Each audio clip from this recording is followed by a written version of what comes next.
Salve, salve, boa tarde a todos. Estamos aqui em mais uma live no Estadão e dessa vez a gente está com o Dr. Dante Senra, cardiologista e coordenador das unidades de terapia intensiva e clínica médica do Hospital IGESP, e com o professor Mário Sérgio Cortella, filósofo, escritor, né? A gente vai conversar um pouco desse mundo pós e durante pandemia, né? A gente não sabe quando vamos sair dessa, né? Mas queria começando a perguntar para o Dr. Dante. Boa tarde, tudo bem, doutor? Boa tarde. Queria saber, assim, você está na linha de frente desse combate, né? Como que é o lado humano dessas pessoas que se recuperam, que saem disso? Como tem sido para você esse contato e acompanhamento dessas pessoas? Olha, Paulo, em primeiro lugar, obrigado, é um prazer estar aqui com vocês, com o Cortella, né, que a gente sempre aprende muito com esse contato, né, com ele, sem dúvida nenhuma, né, mas eu queria dizer a você que eu tenho medo de desapontar a todos, porque o que eu tenho dito é que a única certeza que eu tenho nisso é que eu tenho muitas dúvidas, e quem não tem dúvidas não está bem informado.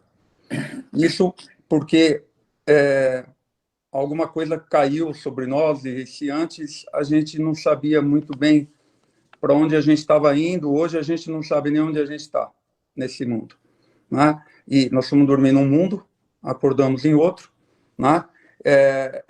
E se quiser agradar o nosso querido amigo que nos honra participando dessa live, o Cortella, a gente pode usar o paradoxo socrático aqui, não é verdade? De dizer que isso representa bem o nosso mundo, né? De que eu só sei que nada sei. Isso representa bem esse momento, que a sábio conhecer da dimensão da ignorância própria, né? Isso serve bem para esse momento, não é verdade? Né? E assim, infelizmente, isso tudo por quê? Esse prólogo todo? Porque nós fomos pegos mais ou menos de surpresa, de repente as UTIs ficaram cheias, né? E nós fomos aprendendo a cuidar dessas pessoas no dia a dia, né? Aprendendo como a doença se comportava, nós não tivemos informe, né? Nós fomos aprendendo que essas pessoas, isto não é uma gripe, não é nem uma pneumonia viral, mas é uma doença sistêmica, né, que pode atingir diversos órgãos, e nós aprendemos da pior forma, né? Nós aprendemos com uma imersão enorme, né, na doença. Né? É como se você quiser aprender um idioma e entrar numa escola e tem muitos anos para aprender e vai aprendendo aos poucos, ou mudar para o país de origem desse idioma e fazer uma imersão. Nós fizemos uma imersão nessa doença e hoje os médicos brasileiros, infelizmente, têm experiência nessa doença, né? Já tinha experiência em outras doenças infecciosas, mas agora tem experiência nessa doença, né? E assim, a gente tem chamado isso de um vírus sorrateiro, um vírus covarde, né? E covarde por quê? Porque ele pega as pessoas mais fragilizadas.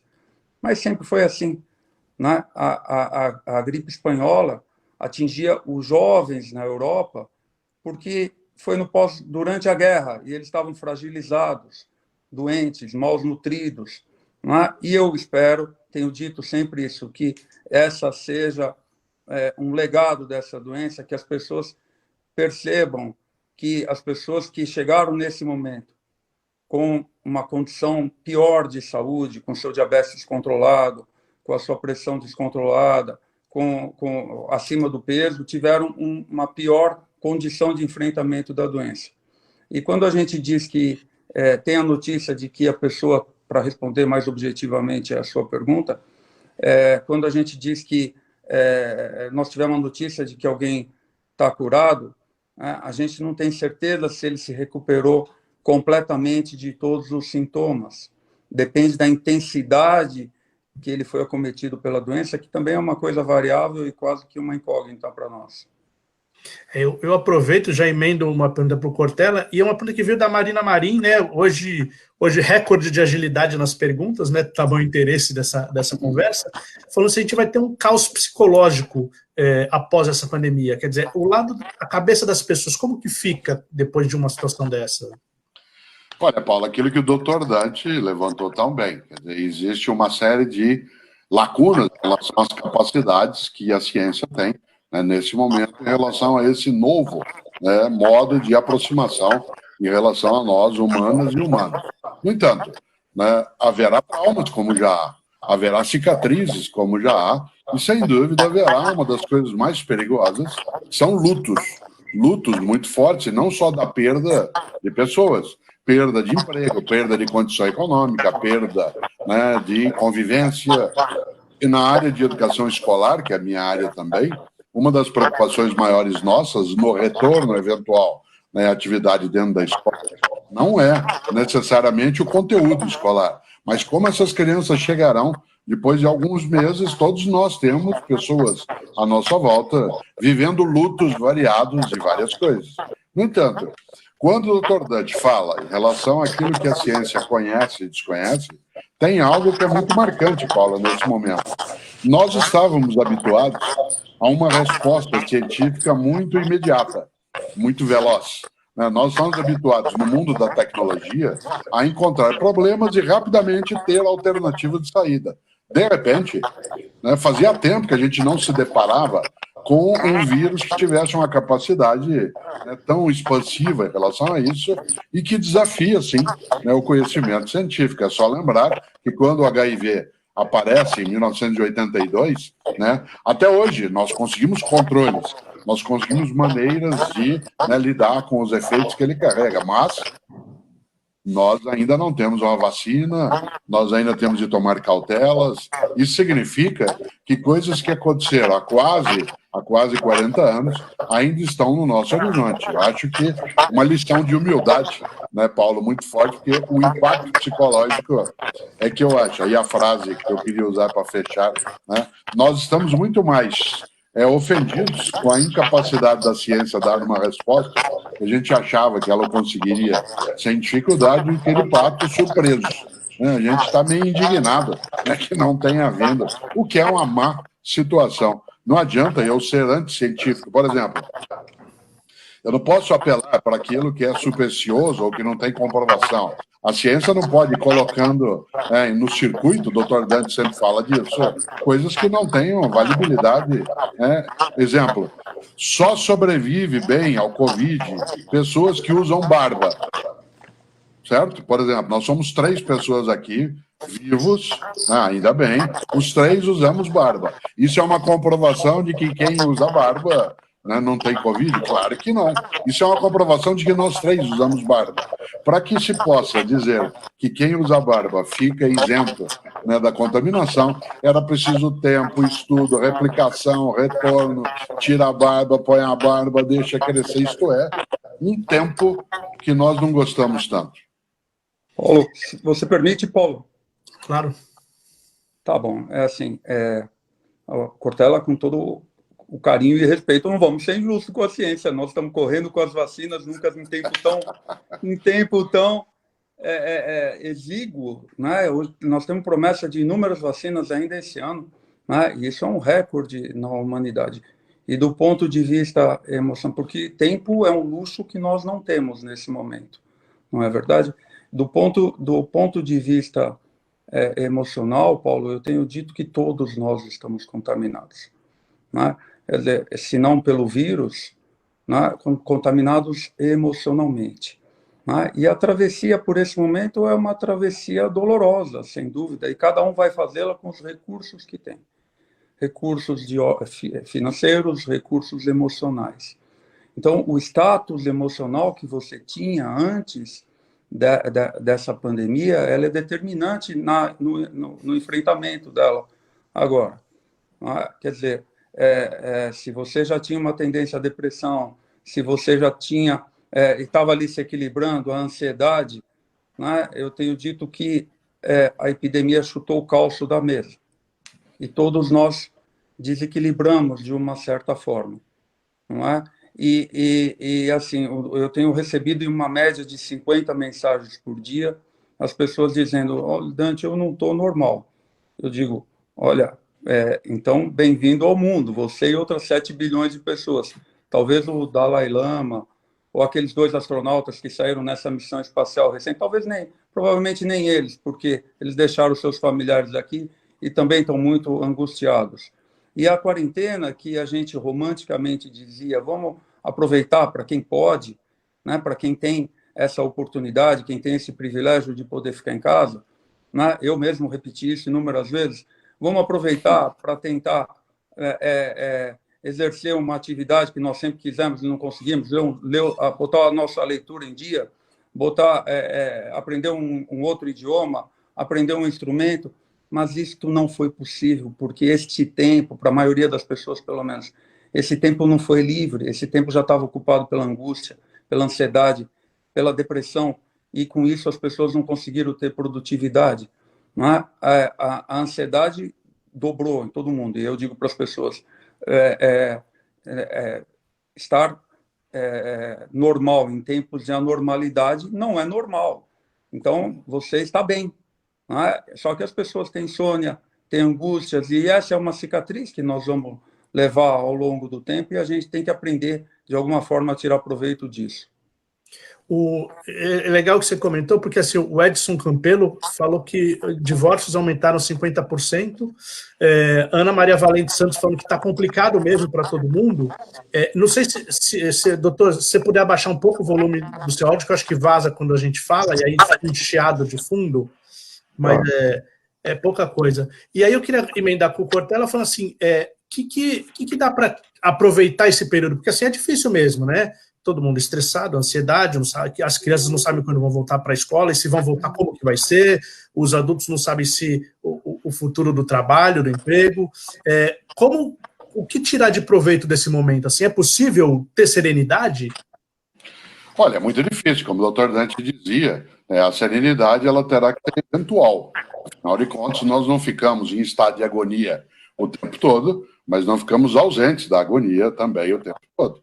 Eu, como dizia antes, não tenho uma descrença na ciência, eu apenas acho que nesse momento o susto foi muito forte. Só brincava. Eu sei. A nossa potência, ela não é tão magnífica como a gente supunha. Esse é um tempo também, Paulo, para o exercício da humildade intelectual, né, para nós pensarmos, primeiro, que nem sempre, como lembrou o doutor Dante muito bem, nem sempre o nosso tempo nos pertence, né, de maneira completa. A gente tem que se dedicar, né, a uma série de atividades que acabam desromantizando o que seria a quarentena, como foi lembrado no ponto de partida. Bom, vai ser uma espécie de sabático, né, em relação... Não, ao contrário, né, as agonias, elas ultrapassam as alegrias, assim, né, em larga escala. Por isso, eu não tenho dúvida que a gente vai aprendendo várias coisas, pode aprender muitas coisas ainda, mas algumas das lições mais fortes nesse tempo, né, de recolhimento também uma maneira mais econômica, né, de existir, isto é, menos recursos para mais coisas, porque a gente está tendo algumas carências, não falo nem da carência financeira, né? Isto é preciso que a gente dê conta das nossas tarefas domésticas, da nossa capacidade de ação. Hoje é o dia 130, que eu estou em recolhimento e distanciamento, né? Portanto, isso para mim não tem nenhum tipo de perturbação, né, de outra natureza, porque, né, eu estou habituado a algumas atividades que são mais reclusas, e não preciso estar fora, né, para uma parte das coisas que faço, e aquilo que fazia de modo mais intenso, que é aula, palestra, comentário de rádio e TV, eu faço desse modo, né, como nós estamos fazendo agora. Por isso, não perturbou tanto aquilo que seria, usando uma palavra do Dr. Dante, o meu normal, né, mas retomando a expressão utilizada, é claro, né, que não dá para não se perturbar, né, e não dá para ficar sereno num momento que é difícil, mas não é impossível. Ele é difícil, mas não é impossível. Eu lembro a miúde que a filosofia costuma dizer que quem menos sabe da água é o peixe. Né, quem menos sabe da água é o peixe, porque ele está mergulhado naquela situação. Nós estamos muito mergulhados dentro desse momento. Talvez, né, num outro tempo, nós vamos olhá-lo melhor. E, por último, até há pouco tempo eu estava mais preocupado com o vírus. Depois se mostrou que havia possibilidade de lidar com o enfrentamento do vírus antes da vacina, de alguns modos de cuidado. Mas, ao ver algumas falas do Dr. Dante em dias anteriores e outras, ele lembra sempre que a questão não é só você, entre aspas, curar-se do vírus, mas os efeitos, as sequelas que ele deixa. Por exemplo, hoje, Um dos meus músicos, compositores prediletos, que é o Sérgio Ricardo, faleceu com 88 anos de idade. Ele, 88, ele teve Covid, curou-se, mas aí ficou com uma insuficiência cardíaca e hoje faleceu aos 88 anos, não por conta do vírus no sentido até pulmonar, respiratório, mas por conta de uma sequela, de um efeito sequente. Por isso, doutor Dante, eu acho o susto quando eu olho, por exemplo, um cardiologista, um médico. Quando eu olho o Paulo e eu estamos na mesma rota. A gente não entende tanto, por isso a gente assusta menos. Mas quando alguém que entende também assusta, aí eu começo a assustar mais. Doutor Dante, qual é o teu susto maior hoje? O vírus ou a sequela que ele pode deixar? Não, o meu susto maior, porque o vírus vai passar, Cortella. Né? Até porque, se não passar, também não há motivo de preocupação, porque tudo vai acabar. Né? Mas os vírus têm uma trajetória na humanidade, a vacina vai sair, eles vão passar. Né? Mas é a maneira com que nós vamos lidar no pós. Eu não me refiro nem do ponto de vista econômico. Né? Eu me refiro a se nós vamos, de alguma forma, tirar proveito disso tudo, né? Dessa trajetória dolorosa, árdua, né? Porque senão não valeu a pena passar por isso. Né? E de que maneira, assim, e aí a gente diz, olha, o vírus, na tentativa de procurar um sentido para isso tudo, a gente diz, o vírus, nós temos que usar o vírus como uma enzima catalisadora de mudança. O vírus não é isso. O vírus é, no máximo, um alerta. Nós temos que ser o vírus da mudança das nossas vidas. E as pessoas dizem, eu quero a minha vida de volta. Que vida você quer de volta? A vida que você reclamava, que você queixava? Né? O seu colega de profissão, que também admiro bastante, o Leandro Carnal, diz que é o momento de exercitar o que a gente falou agora na quarentena, né? de que quer mais tempo para ficar em casa, quer mais tempo para conviver com a família, quer mais tempo para socializar, né? E agora nós temos mais tempo e a colega, a senhora lembrou que o número de divórcios está aumentando, porque antigamente o nosso convívio, que era permeado pela ausência, não é mais. E agora você fica exposto e as pessoas expõem as suas fragilidades, porque todos nós temos defeitos e nós temos que aprender a lidar com isso. Então, assim, o meu medo maior é que a gente não mude, né? Que fique tudo igual. Eu não posso acreditar que a gente não tire para a nossa sociedade, para a humanidade, para nós como seres humanos, né? Porque as pessoas dizem que o ser humano, que a natureza humana não muda, mas é possível mudar. Porque senão não tem sentido você encarcerar uma pessoa numa penitenciária, então tem que ser prisão perpétua, porque a gente encarcera a pessoa na penitenciária na esperança de que, é lógico que tem outras vertentes interferindo nisso, mas que na esperança de que ela saia melhor dali daquela situação. Né? Nós estamos nesse mundo para melhorar como ser humano. Né? E eu tenho dito que eu costumo ser, vamos ver se eu consigo dizer bem essa frase, eu costumo ser otimista no varejo e pessimista no atacado. O que é isso? Quer dizer que o ser humano tem um comportamento, quando está só, habitualmente bastante saudável, sociável, e em comunidade, em conjunto, um outro comportamento. Agora parece que é ao contrário que as pessoas estão dizendo. O ser humano não vai mudar, mas a sociedade, historicamente, ela muda depois de grandes crises, né? Tem ganhos, indiscutivelmente. Você, como historiador que embora diga que é um filósofo apenas, você é um historiador brilhante, né? Você sabe que depois do século XIV, da peste, veio o Renascimento, que as pessoas, na intensidade da necessidade que as pessoas tinham de viver intensamente, criaram o Renascimento, que se valorizava as artes, se valorizava a ciência.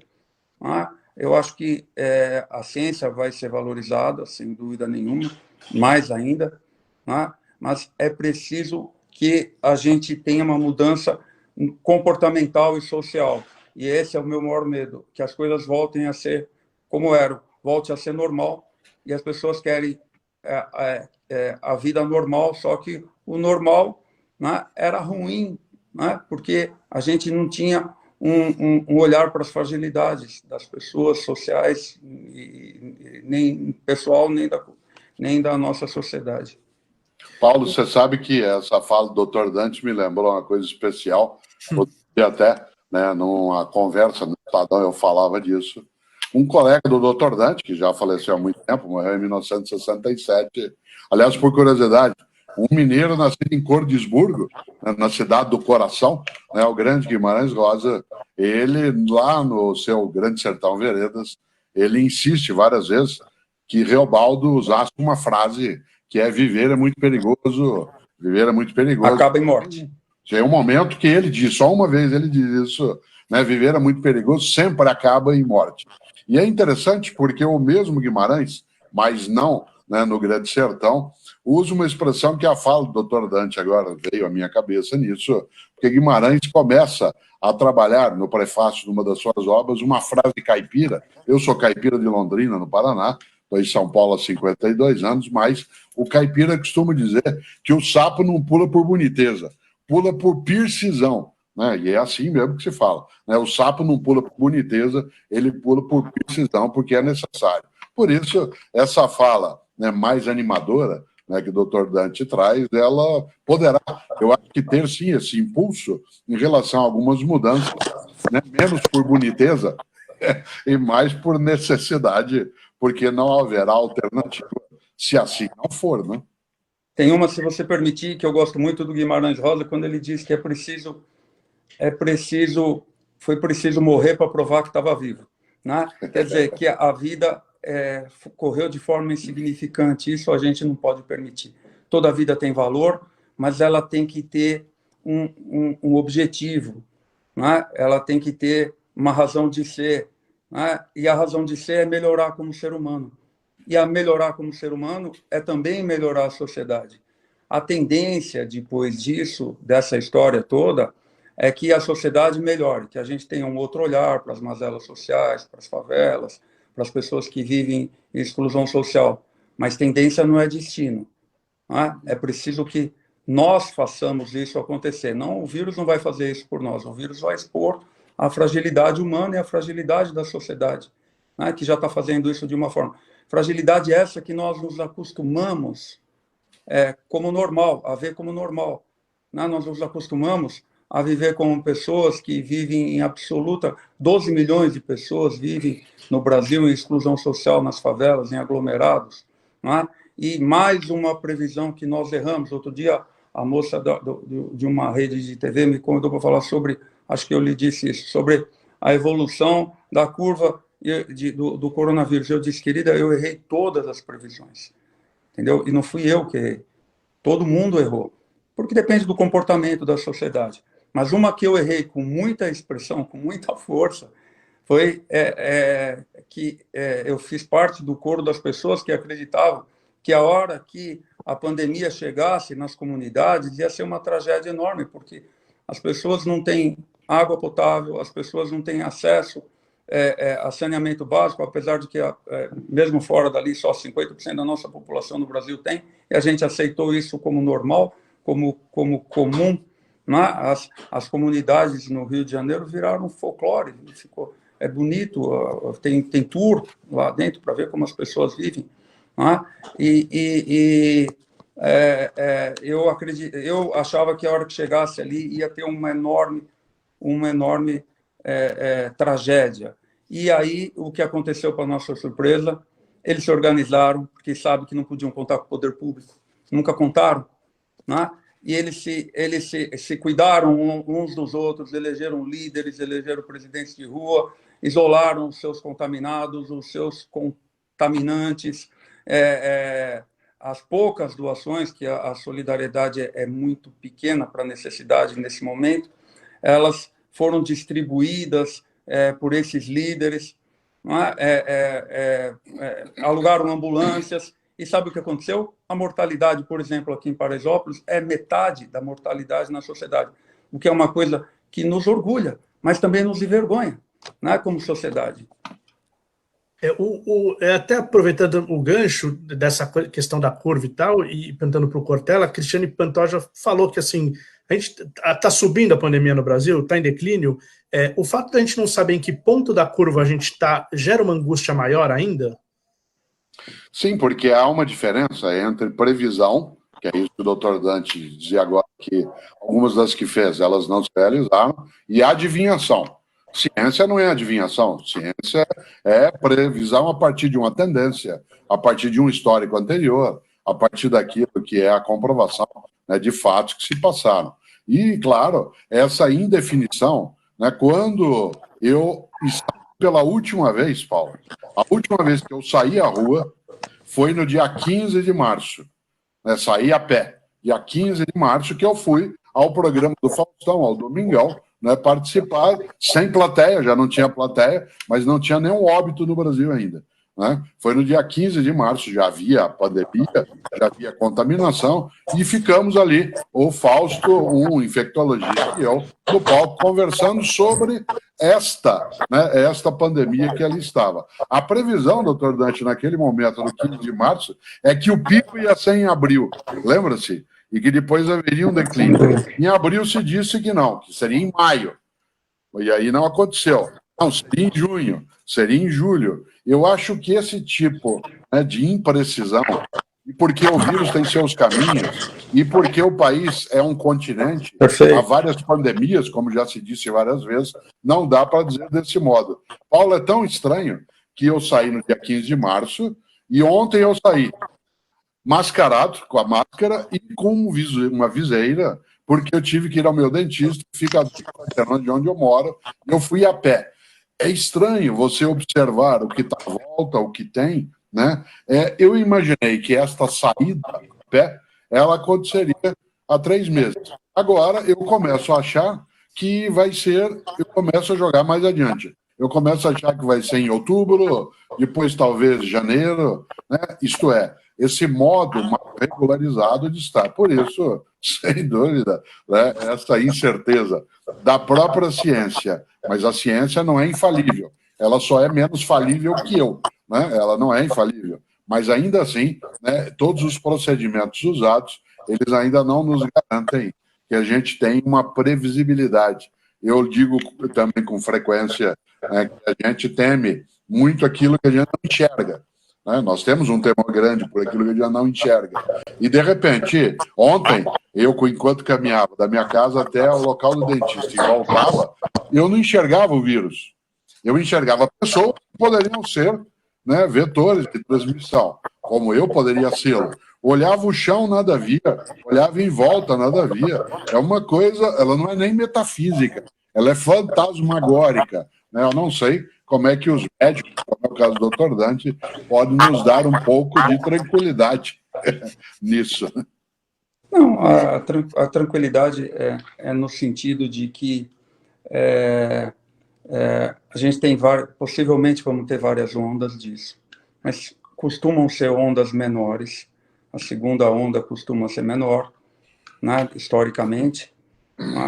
A terceira onda, infelizmente, a gente imagina que deva ser por conta das pessoas que deixaram de cuidar de outras doenças e suas comorbidades, e os hospitais têm aumentado o número, nesse momento, de pessoas que faz 4, 5 meses que deixaram de fazer os seus exames cardiológicos, as suas colonoscopias, as suas endoscopias. E a quarta onda é o que nós nos referimos, mas isso é um exercício de futurismo, né? Mas com uma probabilidade de acerto grande, que é a onda do desequilíbrio emocional, da angústia, da ansiedade, que vai ser aflorado, e isso, sim, vai ter uma repercussão, infelizmente, na sociedade, né? Porque você imagina que em 2003, 2004, no SARS-CoV, né, na infecção pelo SARS, que infestou 8 mil pessoas, só quando tem um ser humano acometido, não é uma expressão que a gente deva usar, não é de bom tom. Mas perto de agora, fica quase que insignificante. Né? Com 800 mortes, 10% de mortalidade. E acompanhando, e a MERS também, em 2012, que é outro pelo Covid, outra infecção pelo Covid, que veio da Arábia Saudita, dos países árabes, né?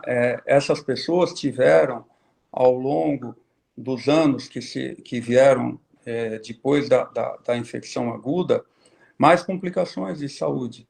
Né? E procuraram mais os hospitais, tiveram mais pneumonias, mais distúrbios metabólicos, mais colesterol elevado. Agora, imagina-se o que vai acontecer com milhões de pessoas. Hoje tem 14 milhões de pacientes contaminados, que se sabe, né, no mundo. A tendência é, aí sim, sobrecarregar os sistemas públicos e privados de saúde, com impacto econômico importante, né, impacto na indústria, né, e a angústia das pessoas também vem pela, como você falou, o Cortella falou muito bem, pela imprevisibilidade, né, das coisas, porque isso depende, primeiro que o nosso país é um continente, né, e todos os países, à exceção da China, que tem grande território, ficaram numa situação muito complicada. Os Estados Unidos, independente do seu poderio econômico, mas tem essa fragilidade enorme, né, que é a ausência de um sistema público de saúde, né, a Rússia, o Brasil e a China, que tem um território enorme, não teve porque é um outro regime, é autoritário, é uma outra cultura, né? Ou pelo menos não se sabe se teve, porque a gente não sabe se os dados são confiáveis. Né? E por ser um país dessa dimensão, a gente espera, que é o que está acontecendo, que ela tenha comportamento diferente em cada estado. Nesse momento agora, o Centro-Oeste e o Sul são pontos de grande contaminação. Né? Imagina que São Paulo já tenha passado a capital, o interior também está vivendo um momento difícil agora, né? E as pessoas, obviamente, ficam muito angustiadas, porque a previsão disso, porque a gente comparava com outros países de dimensão infinitamente menor, né? Com outras culturas, outro clima, tudo diferente, mas era de 3 meses. Né? E a gente, agora, por isso que a quarentena está um enorme problema das pessoas conseguirem manter também, porque é quase uma hipocrisia da elite pedir que as pessoas fiquem 4, 5 meses passando dificuldades econômicas presas em casa, né? E aí a elite da sua piscina com borda infinita, tomando vinho francês, não é verdade? Pedir para as pessoas que têm dificuldades do dia a dia ficar em casa e não trabalhar por 4, 5, 6 meses, isso é muito complicado. É uma pena que a gente já está no finalzinho aqui, o horário estourado, mas muitos comentários, a Paula falando que está adorando, a Marcela Soares falando que é muito bom ouvir vocês, o Luiz Chacur também falando que é uma live de respeito, a Silvia Mendonça falando que está fantástica. Eu queria finalizar com o Cortella, puxando uma frase que o Dr. Dante falou, que assim, o vírus ele é um alerta, mas a mudança está na gente, né? Não é o vírus que faz a mudança, ele provoca, mas é a gente que tem que mudar. Então, assim, qual o legado dessa pandemia na nossa sociedade como humanidade? Paulo, eu acho que há 3 grandes legados. O doutor Dante tocou em alguns deles de um outro modo. O primeiro deles é, como eu falei antes, a humildade intelectual necessária para nós sabermos que nós não temos tanto poder assim.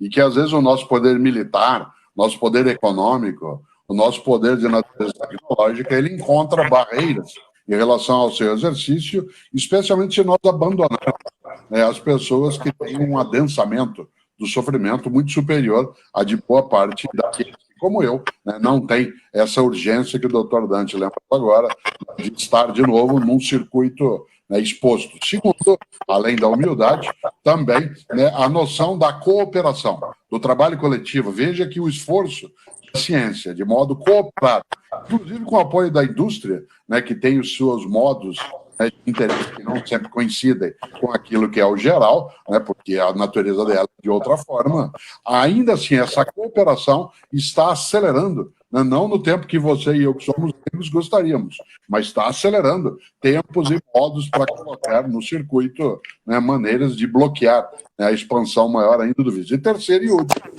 lampejos de solidariedade. lampejo de solidariedade, se imaginando que não basta que eu, ao terminar esse túnel turbulento que nós estamos vivendo, não basta que eu chegue vivo lá. É preciso que eu chegue com a cara decente. É preciso que eu não tenha vergonha, ao ter sobrevivido, de ter deixado para trás, de fazer coisas que era necessário fazer. Por isso, a ética não foi suspensa nesse momento. Né? Dr. Dante começou lembrando Sócrates, né? E Sócrates, sem dúvida, gostaria demais. Aliás, a mãe do Sócrates era parteira, né? Portanto, ela estava ligada um pouco a essa atividade de saúde. E lembrando Sócrates, é preciso dar à luz a uma nova forma de olhar. Mas tem gente que, para fazer era escultor, parto, não era escultor? Sim. Para fazer esse parto, tem gente que tem que usar fórceps, porque a pessoa persiste, né, no modo dela de pensar. Mas esse aprendizado a gente terá, porque, como dizia o Shakespeare, ou afunda ou nada. Ou afunda ou nada. Nesse sentido, ou aprende e faz, ou senta e chora. Paulo. Que legal. Queria agradecer vocês dois. Paulo, será que dá tempo de eu falar sobre o legado? Claro. Muito pode falar. Obrigado. Eu costumo dividir esse legado em legado para a humanidade, que é o que a gente espera, como te disse, tendência não é destino, né? Que a gente espera que aconteça. O legado para a humanidade, outro dia eu ouvi o Cortella falar de forma brilhante que o legado, por exemplo, negativo será o enfraquecimento das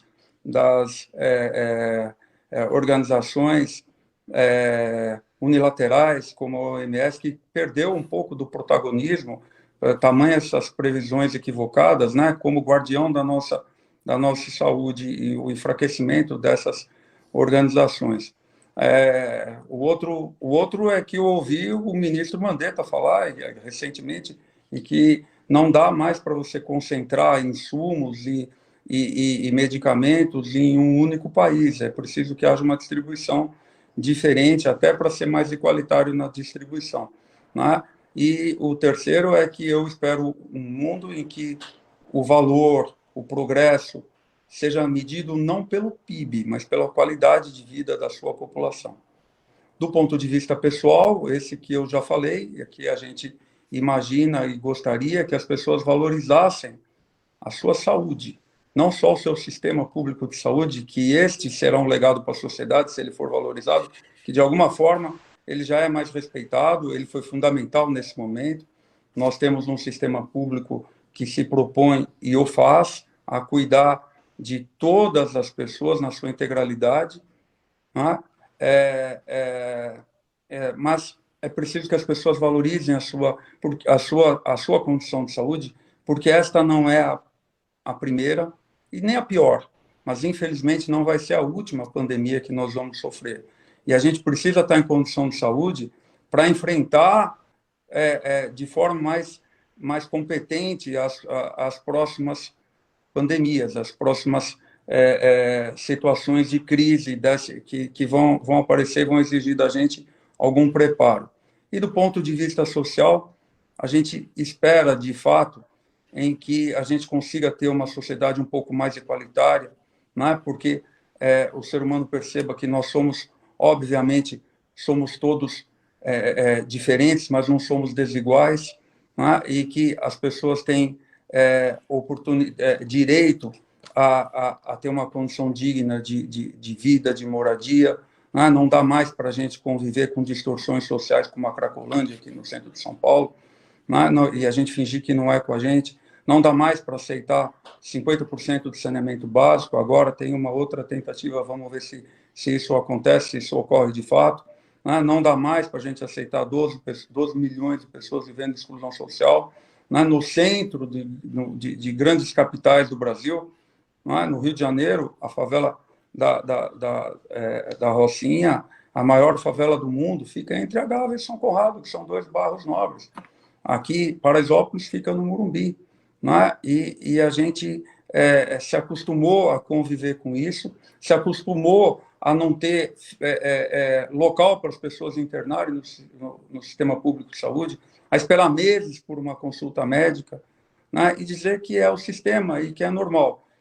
Enquanto a gente não imaginar que a única diferença entre as pessoas, isso não é uma colocação absolutamente demagógica, a diferença entre as pessoas desde o mais simples servente até o físico astronuclear da NASA, é só oportunidade, né, e informação, e que todos tenham uma vida digna, né, vai vir muita pandemia para tentar nos mostrar isso, infelizmente. Muito obrigado por essa enorme oportunidade.